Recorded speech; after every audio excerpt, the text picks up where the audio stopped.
Este 5 de noviembre se cumplieron 20 años de la histórica Cumbre de las Américas, que se realizó en la ciudad de Mar del Plata, donde gran parte de la región rechazó el intento de George Bush de imponer un tratado de libre comercio.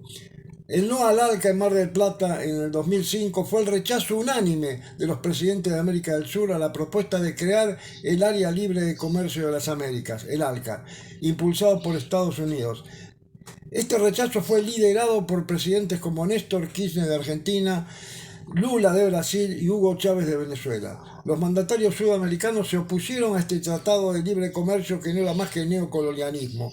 Para poder reflexionar sobre la importancia de este encuentro y su resignificación en estos años de avance de las relaciones carnales con el gobierno Trump, estamos justamente comunicados con Eduardo Sigal, actual dirigente de la conducción del Frente Grande, quien fuera hace 20 años subsecretario de Integración Económica Americana y Mercosur y de la Cancillería Argentina, con rango de embajador, siendo también coordinador nacional alterno del Mercosur.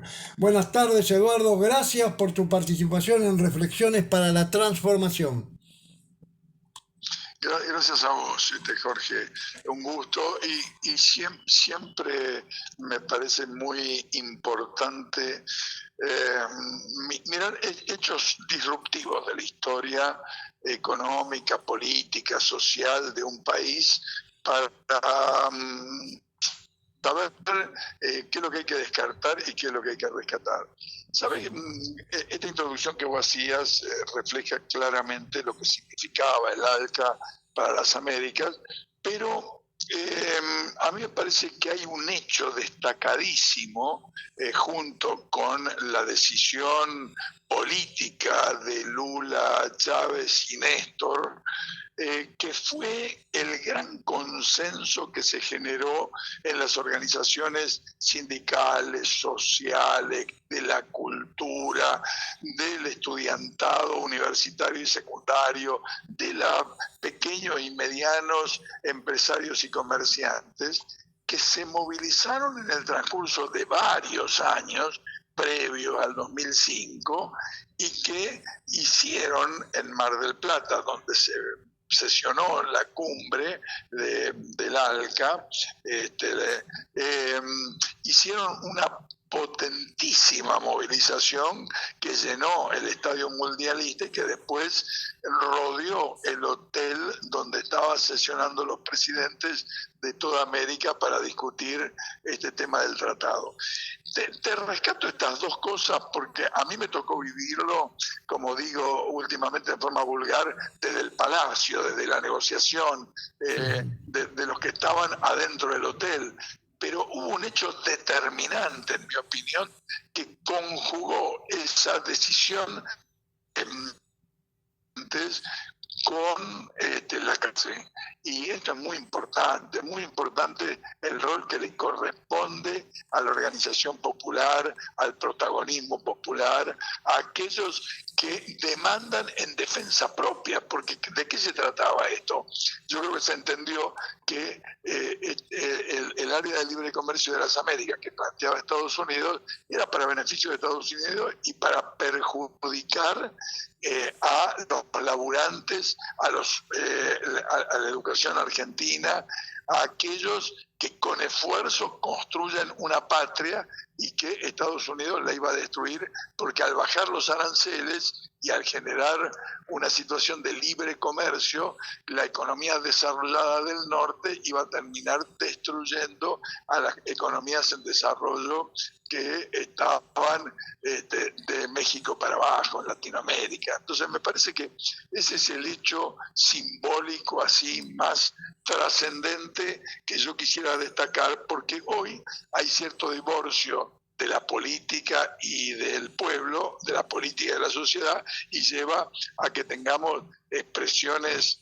de tipo disruptiva por derecha, que se sentirían muy cómodos, que se sienten muy cómodos con Trump, como se hubieran sentido muy cómodos firmando lo del ALCA, aunque destruyan la industria nacional, nuestros recursos naturales, nuestras fuentes de trabajo, nuestras universidades, nuestra educación, ¿entendés? Entonces, no es una asociación libre, es una asociación directa de lo que es una política de ausencia del Estado o de presencia del Estado, de defensa de los laburantes o de indiferencia frente a los laburantes. Esto es lo que no sé si se entiende con lo que estoy Sí, diciendo, sí, ¿no? tal cual. Eduardo, fue realmente, teniendo en cuenta el escenario que existía en esa década, una gran derrota en los planes de dominación por parte de la principal potencia de Occidente, los Estados Unidos de Norteamérica. Eh, ¿Qué efectos tuvo esto en el devenir de esa década? Mira, a ver, es muy importante lo que decís. Realmente ponerle un límite a Estados Unidos, como fue el 2005, tienen muy pocos antecedentes en la historia. A mí, aunque resulte forzada, me gusta compararlo con lo que fue en el siglo XIX la lucha por nuestra primera independencia, básicamente de España contra el colonialismo, Ujú. que vale la pena tenerlo en cuenta, transitó desde principios del siglo XIX, desde 1810 en el caso de la Argentina, hasta 1905, que termina con el colonialismo, el último país colonial de América, que fue Cuba.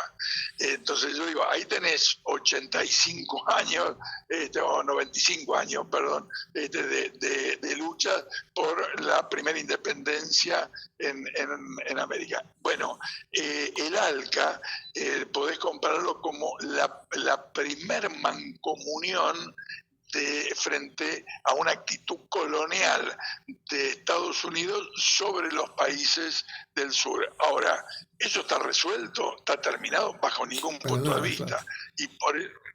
Y por eso hoy Milei se arrodilla permanentemente frente a Trump, buscando restablecer incluso un acuerdo de libre comercio, como dicen que están tratando en este momento, y que seguramente va a ser muy, pero muy perjudicial para lo que aún sobrevive de la industria nacional.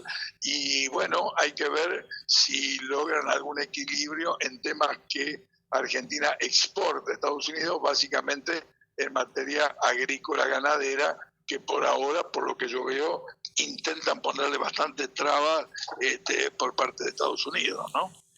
Ahora, a 20 años de esta gesta política de unidad contrahegemónica del subcontinente, como bien decías vos, se puede comparar con lo que fue toda la lucha por anticolonial en su momento.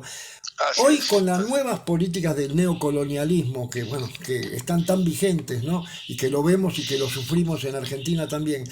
Vos, en un balance de los avances y retrocesos que se han hecho en estas últimas 2 décadas, tuvo mucho que ver para vos políticas equivocadas. Por ejemplo, hay quienes dicen que la no conformación de un banco central de América del Sur, la necesidad de que hubiera un organismo económico que pudiera bancar el desarrollo de esta patria grande, fue uno de los elementos que le faltó para poder concretar esta cuestión y que de alguna manera hubiera evitado estas idas y vueltas con las llegadas de gobiernos reaccionarios que empezaron a tener actitudes totalmente de boicot a la unidad latinoamericana. Mira, puede ser, Jorge, no te voy a decir que no. En todo caso, imaginarse que esto podría haber sido distinto es interesante para hacer una especie de ejercicio intelectual. Es muy difícil saber cómo hubiera sido. Bueno, muchos países ahora que están encarando el proceso asociativo a través del BRIC, una de las primeras cosas que pensaron y diseñaron fue un banco de desarrollo para los países justamente del BRIC.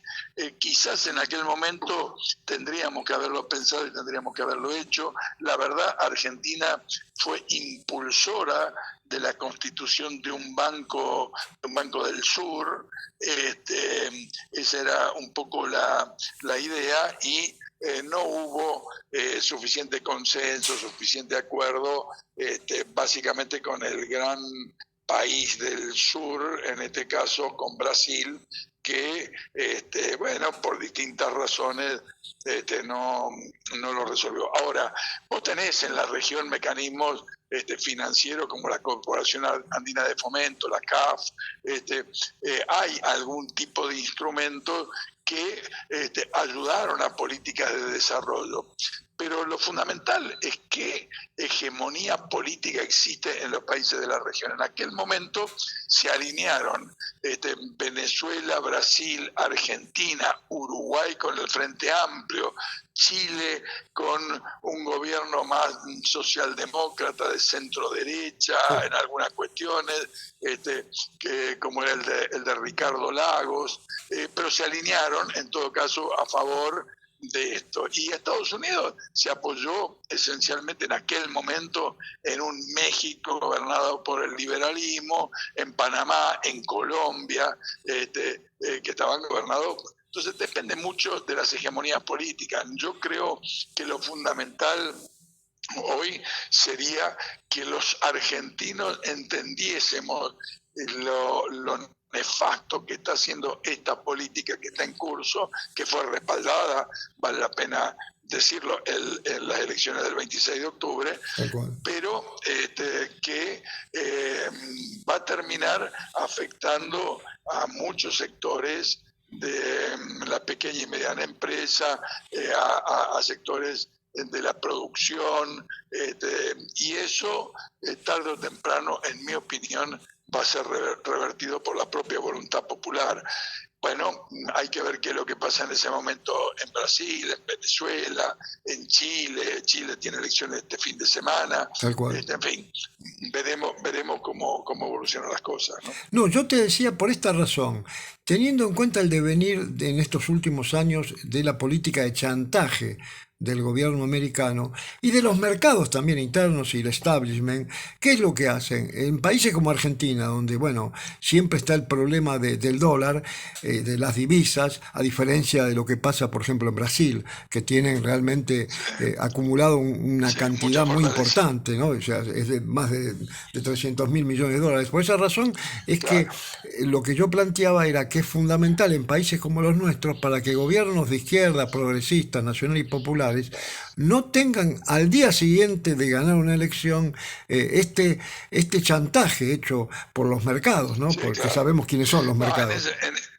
En ese sentido, Jorge, comparto plenamente. ¿Te imaginas que hoy nos chantajean a tal nivel que Trump tuvo el tupé de decir que si no ganaba Milei las elecciones, ellos nos dejaban librados a su azar o a nuestro propio destino? Ojalá nos hubieran dejado a nuestro propio destino, en todo caso con un gobierno más de carácter nacional, popular, progre, de izquierda, democrático, Tal cual. porque seguro seríamos capaces de construir una Argentina distinta. Pero también nos tenemos que interrogar algunos déficits de la propia política, ¿entendés? Esto de cierto divorcio burocrático de la política con relación a las demandas de la sociedad, me parece que es uno de los grandes desafíos que también nos impone la reflexión post-ALCA. El gobierno de Néstor, el primer gobierno de Cristina, parte del segundo gobierno de Cristina, fueron realmente transgresores, conmovedores, igualitarios, inclusivos, no solo de plantear derechos de carácter social, sino material, concreto. Ahora, nuestro candidato después fue Scioli, ¿entendés? En el 2015. Scioli, el que hoy es funcionario del gobierno de Milei. Sí, sí. Scioli, un peronista con peluca. Lógico, porque también no lo resuelve solo el tema de la identidad, ¿entendés? Lo define, las identidades lo definen también las actitudes políticas. En el 90, Menem era y se decía peronista, y su política no era muy distinta en muchos aspectos a la de Milei.